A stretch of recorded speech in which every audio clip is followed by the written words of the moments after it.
Hello everyone. आज fourth class है spoken English का। और आज हम एक बहुत ही मज़ेदार यात्रा पे जा रहे हैं, ट्रैवलिंग पे। और किसकी दुनिया में? इंग्लिश की दुनिया में। तैयार होना जाने के लिए मेरे साथ? Yes, are you ready? Okay. देखो, जैसे हम घूमने जाते हैं वैसे ही आज हम इंग्लिश के कुछ सीक्रेट्स जानेंगे, वो भी हंसी मजाक के साथ। थोड़ी आज हंसी मजाक के साथ क्लास करेंगे, ठीक है? तो स्टूडेंट, क्या कभी आपने सोचा है कि इंग्लिश इतनी ज़रूरी क्यों है? अरे ये तो वो भाषा है जो दुनिया में हर जगह है।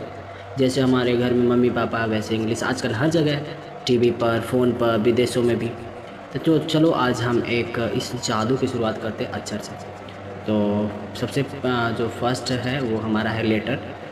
ये कौन सा खत है भाई? ये लेटर वो वाला तो नहीं है ना, है जो पोस्टमैन लेके आता है? नहीं। तो स्टूडेंट, जब मैं लेटर करता हूँ तो तुम्हारे दिमाग में क्या आता है, बोलो? अरे सर, वो चिट्ठी जो दादी को लिखते हैं? नहीं, वो वाली चिट्ठी नहीं। हमारे इंग्लिश के दुनिया में लेटर का मतलब है वो छोटे छोटे सिपाही जिनसे मिलकर शब्द बनते हैं, जैसे ए, बी, सी। ये सब क्या है? ये सब लेटर्स है। तो एक हमारे पास, मुझे एक चुटकुला याद आ गई। एक टीचर ने एक बच्चा से पूछा, बच्चों बताओ लेटर्स किसे कहते हैं? तो बच्चा बोला, सर वो जो पोस्टमैन अंकल लेकर आते हैं। टीचर पूरा हंसने लगा और बोला, हाँ वो भी लेटर है, पर आज हम इंग्लिश के अक्षर वाले लेटर की बात कर रहे हैं। तो देखो, जैसे ए, एस, यू, डब्ल्यू, जेड, ये सब क्या है? ये सब इंग्लिश अल्फ़ाबेट के खास अक्षर हैं जिन्हें हम लेटर कहते हैं। पिछली क्लास कक्षा में हम लोग क्या पढ़े थे? अल्फ़ाबेट के बारे में, ठीक है? तो आज हम लोग लेटर्स के बारे में आगे बढ़ाते हैं। और सबसे बड़ी बात ये है, और आपको ये पता है कि अगर कोई बहुत पढ़ा लिखा हो तो उसे ए मैन ऑफ लेटर्स कहते हैं। हाँ, इसका मतलब वो चिट्ठियाँ नहीं बांटता है, बल्कि वो किताबों का बहुत बड़ा दोस्त होता है। जैसे हमारे डॉक्टर भीमराव अम्बेडकर, वो सच में ए मैन ऑफ लेटर्स थे। उनकी दोस्ती किताबों से इतनी गहरी थी कि वो विद्वानों के राजा थे। और नेक्स्ट हम लोग वर्ड पे आते हैं, शब्दों का खेल। हाँ, जब हम छोटे छोटे सिपाहियों को जान लिया तो बारी आती है उनकी टीम बनाने की। तब ये सिपाही मिलकर एक टीम बनाते हैं और उस टीम का कुछ मतलब निकलता है, तो उसे हम लोग क्या कहते हैं? उसे वर्ड कहते हैं। तो हम लोग सरल भाषा में कहें तो अक्षरों का वो ग्रुप जिसका कोई कंप्लीट सेंस हो वही वर्ड कहलाता है, ठीक है? तो जिसका सेंस हो वही वर्ड कहलाएगा, जिसका सेंस नहीं हो वो वर्ड नहीं कहलाएगा। तो हम लोग, मेरे पास एक मज़ेदार उदाहरण है। मान लो हमारे पास कुछ अक्षर है, ई, ए, टी, एल, ठीक है? अगर हम इनको ऐसे ही लिख दें ई, ए, टी, एल, क्या इसका कोई मतलब निकल रहा है? नहीं ना। ये तो किसी शरारती बच्चे ने अक्षरों को ऐसे उछाल दिया है। इसे कहते हैं जम्बल्स वर्ड्स। पर अगर हम इन्हीं अक्षरों को सही में से जमा दें, टेबल, अब इसका मतलब निकला टेबल, जिस पर हम खाते हैं, पढ़ते हैं, ठीक है? या जैसे INGR, ये भी शरारती अक्षर, इनका कोई मतलब नहीं, पर अगर हम इनको जमा दें रिंग, तो बन गई हमारी प्यारी सी अंगूठी। तो याद रखना, वर्ड बनने के लिए दो बातें ज़रूरी है। पहला, अक्षरों का एक ग्रुप हो, और दूसरा, उसका पूरा अर्थ निकले, ठीक है? सो हमारे पास वर्ड्स के प्रकार, ये कौन से नए दोस्त हैं भाई? तो स्टूडेंट, जैसे हमारे पास अलग अलग तरह के दोस्त होते हैं, वैसे ही वर्ड्स के भी दो खास तरह के दोस्त होते हैं। न्यू इंग्लिश ग्रामर के हिसाब से फॉर्म क्लासेस, जो ये वो वर्ड्स हैं जिन्हें हम बना सकते हैं, और स्ट्रक्चर वर्ड्स, इनके बारे में हम बाद में पढ़ेंगे, ओके? अभी हम लोग फॉर्म क्लासेस के बारे में जानेंगे। ये वो वर्ड हैं जिन्हें हम अलग अलग तरह से बना सकते हैं। एक छोटा सा खेल। स्टूडेंट, कल्पना करो हमारे पास एक जादुई मिट्टी है, ठीक है? हम उस मिट्टी से कुछ भी बना सकते हैं। वैसे ही फॉर्म क्लासेस में हमारे पास कुछ खास चीज़ें होती है जिनसे हम नए वर्ड्स बना सकते हैं। ये 4 जादूगर आप देख सकते हैं हमारी स्क्रीन पे: noun, verb, adverb and adjective. चलो एक एक करके इन जादूगरों को देखते हैं कैसा जादू दिखाता है भाई। तो फर्स्ट हमारा है नाउन जादूगर। जादूगर भैया, ये जादूगर क्या करता है? नाउन है जो क्या करता है? ये किसी काम को, काम मतलब बोले तो वर्ब को नाम यानी कि नाउन में बदल देता है। जैसे एन्जॉय, मज़े करना इसका होता है। ये एक काम है, ये एक वर्ब है, और अगर उसमें मेंट लगा दे तो क्या बना? एन्जॉयमेंट, यानी कि मज़ा। ये एक नाम है, यानी कि इसको हम लोग नाउन बोल सकते हैं। वैसे हमारे पास दूसरा शब्द है ट्रांसलेट, यानी कि अनुवाद करना, जो कि वर्ब है। अब इसमें ION लगा दिए तो हमारे पास बन गया ट्रांसलेशन, जिसका हिंदी मीनिंग अनुवाद होता है, और वो हमारा नाउन है। अब हमारे पास आता है ओरेट, यानी कि इसका हिंदी मीनिंग भाषण देना होता है, जो अपने आप में वर्ब है। अगर उसमें ओ आर लगा दे तो ओरेटर हो जाता है, जिसका मतलब होता है हिंदी में भाषण देने वाला, और जिसको हम लोग नाउन कहते हैं। तो देखो कैसे वर्ब से नाउन बन गया ना। तो अब हम लोग दूसरी पढ़ते हैं वर्ब जादूगर। अरे भाई ये जादूगर क्या करता है, इसके बारे में भी पढ़ लेते हैं। तो ये किसी गुण या नाम, गुण मतलब बोले तो एडजेक्टिव, या नाम नाउन को काम यानी कि वर्ब में बदल देता है। जैसे वाइज, यानी कि इसका मतलब क्या होता है, समझदार, बुद्धिमान। ये एक गुण है जो कि अपने आप में एडजेक्टिव है, ठीक है। अगर उसमें ई एन लगा दे तो वाइज मतलब समझदार बनाना। ये एक का क्या है, हमारे पास वर्ब है, ये एक काम है समझदार बनाना। वैसे हमारे पास दूसरा एक है स्ट्रेंथ, मतलब हमारे पास क्या होता है, ताकत। ये एक नाम है, नाउन है। तो अगर इसमें ई एन लगाते हैं तो स्ट्रेंथन हो जाता है, मतलब ताकतवर बनाना, जो कि अपने आप में वर्ब है। अब हम बात करते हैं लाइट की। लाइट मीन्स क्या होता है, हमारे पास रोशनी, ठीक है, जो अपने आप में नाउन है। अगर इसमें ई एन लगाते हैं तो हमारे पास हो जाता है लाइटन, यानी कि रोशनी करना या हल्का करना, जो अपने आप में वर्ब है। अब हम पढ़ते हैं एडवर्ब भैया को, ठीक है। तो ये जादूगर क्या करता है, ये जादूगर क्या करता है उसके बारे में पढ़ते हैं। तो ये बताता है कि कोई काम कैसे हुआ।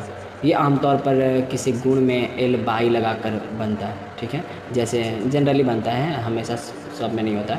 जैसे अगर हम लोग स्लो है, जो धीरे इसका मतलब होता है, जो अपने आप में एडजेक्टिव है, उसमें एल वाई लगा लेते हैं तो बन जाता है हमारे पास स्लोली, जिसका हिंदी मीनिंग धीरे धीरे होता है, जो अपने आप में एडवर्ब है।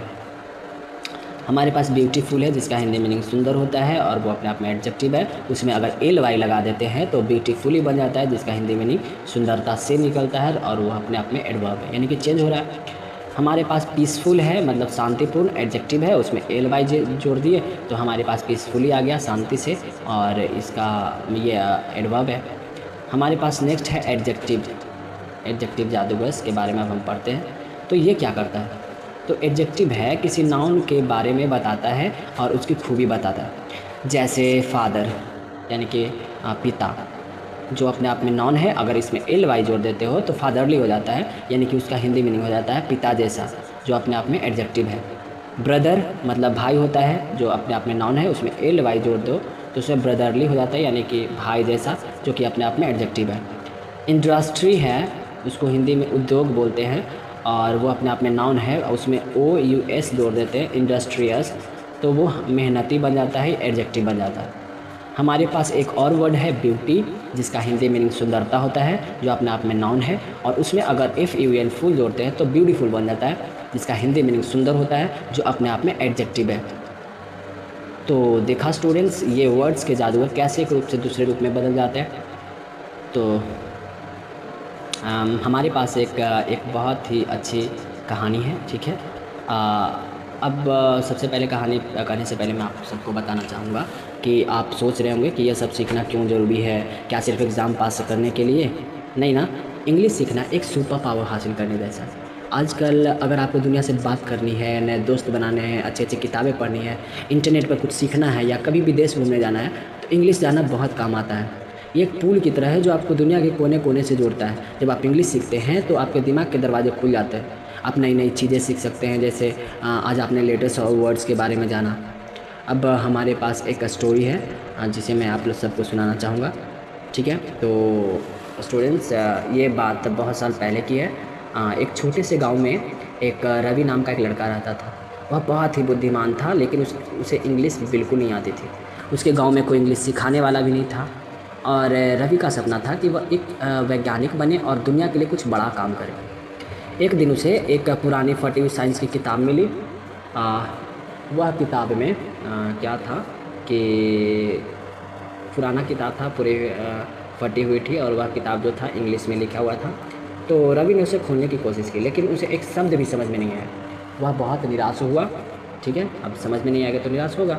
उसे लगा कि उसका सपना कभी पूरा नहीं हो पाएगा, क्योंकि सारी अच्छी किताबें और रिसर्च तो इंग्लिश में ही थी। उस रात रवि बहुत रोया। अगली सुबह उसने एक फ़ैसला किया। उसने सोचा, अगर मैं इंग्लिश नहीं सीखूंगा तो अपने सपने तक कैसे पहुंचूंगा। उसने ठान लिया कि चाहे कुछ भी हो जाए वह इंग्लिश सीख कर रहेगा। उसके गांव में कोई टीचर नहीं था, तो उसने खुद ही सीखना शुरू किया। उसने पुराने इंग्लिश के न्यूज़पेपर्स इकट्ठे किए जो कबाड़ी की दुकान पर मिलते थे। उसने उन अखबारों में से एक एक शब्द छाटा जो उसे समझ नहीं आते थे। वह पास के शहर में जाता, लाइब्रेरी में बैठकर डिक्शनरी से उन शब्दों के मतलब ढूंढता। लोग उसे पागल कहते थे, हंसते थे, लेकिन रवि ने हार नहीं मानी। कई सालों की कड़ी मेहनत के बाद रवि न केवल अच्छी इंग्लिश बोलने लगा, बल्कि उसने इंग्लिश की बहुत सारी साइंस की किताबें भी पढ़ डाली। उसने एक नया आविष्कार किया जिससे उसके गांव में पानी की समस्या हल हो गई। जब उससे पूछा गया कि उसने यह सब कैसे किया, तो उसने मुस्कुराकर कहा, मैंने इंग्लिश को सिर्फ एक भाषा नहीं समझा, बल्कि उसे अपने सपने तक पहुंचने का रास्ता समझा। जब मुझे लगा कि इंग्लिश नहीं आने से मैं अपने लक्ष्य से दूर हो जाऊंगा, तो मैंने उसे सीखकर अपनी सबसे बड़ी कमजोरी को अपनी सबसे बड़ी ताकत बना लिया। तो स्टूडेंट्स, इंग्लिश सिर्फ एक विषय नहीं है, ये एक चाबी है जो ज्ञान के, मौक़ों के और सफलता के दरवाजे खोल सकती है।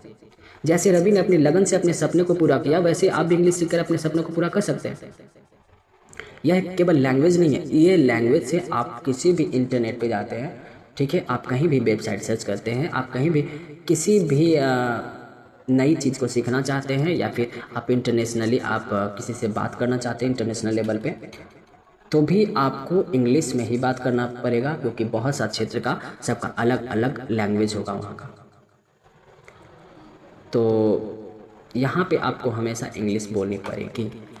अभी आप छोटे हैं, ठीक है, अभी आपके पास समय है, वक्त है, तो आप सीख सकते हैं। जैसे यूँ ही वक्त गुजर जाएंगे तो आप भी कुछ नहीं कर पाइएगा, सिवाय कि आपको पछतावा।